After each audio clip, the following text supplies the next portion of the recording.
some of the questions. Now, I want to refer you and those of Christians who are listening to me to the book of Acts, chapter 15.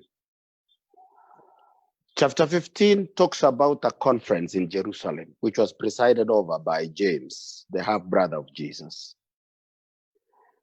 The topic and the issue, the subject matter in that conference was the clash and the interaction of the gospel as carried by the apostles of Jesus Christ to the Gentiles. The principal preachers at that time was Peter and Paul. They were assisted by Barnabas and Silas. Now there was one question that came. Do we convert the Gentiles to become Jews in culture? Then we convert them to Christianity. And they talked about circumcision. Do we make them Jews? And then we make them Christianity? Or Christianity is personal to every individual community? That was the debate. After the discussion, it was concluded. And they said, we agreed with the Holy Spirit and the disciples that let us not put the burden on the Gentiles that we convert them to accept the Jews' culture before accepting Christ. Because Christ is personal to every individual culture in the world. The only thing that needs to be protected as sacred things that cannot be mixed, we deny the Gentiles not to practice. One is the drinking of blood, because there is only one blood honored, and that is the blood of Christ. Two, idolatry, worshiping of an idol, fashioning something and make it a small god that you can worship. And three, the protection of sanctity of marriage. And that was protecting the family.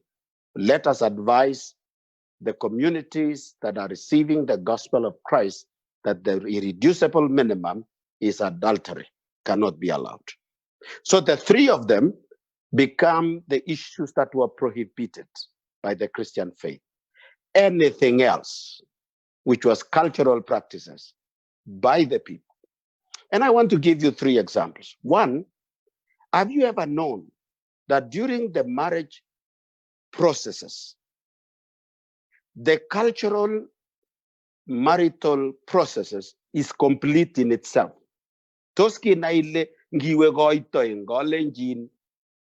Everything done is complete. You are able to take your wife that day. Mm-hmm. That the ceremony of Christianity in the church is a different ceremony. It is complete in itself also when you are taking vows. But in Kalenjin, when you talk about Jebkonyoik, that's not Christianity. That's culture. When you talk about Muaita, that's culture. When you talk about Jemgabait, that's culture. It has nothing to do with Christ. It is culture of the people. So having finished that, then now that we are Kalenjin Christians, we practice the wedding now because we are honoring Christ.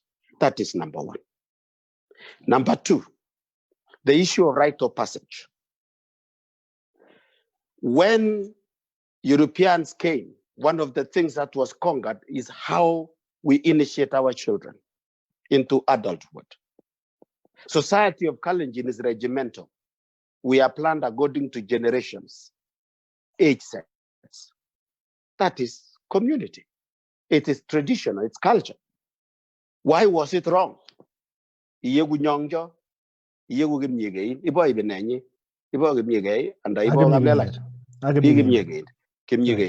What is wrong with that? That is my age set. What is wrong with it? What is it that is violating in terms of Christian faith?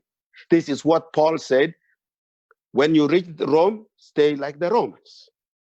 Accept every community in their own cultural view. So the third one, so when we looked at it, and in Emo Community Development Society, one of the things that we addressed was the rite of passage. We had to study Tumdab Kalenjin and review it again to find what was it that was offensive to Christ enough to throw it away and call it evil. The final one is blessings, which are given during change of guard in leadership. So it was time for the Kalenjin now. Kogier gole kanam ngo samburtab kandoy natet, agwim ngalegap kandoy natet, collectively as a community. Community na Kalenjin kung may mucha ko survive in chaos. Magitebiyo ko tugcho se kyok chabagap kulusia. We are a regimental society. We need order. And that order comes from a leadership direction. It was necessary for the Kalenjin to get now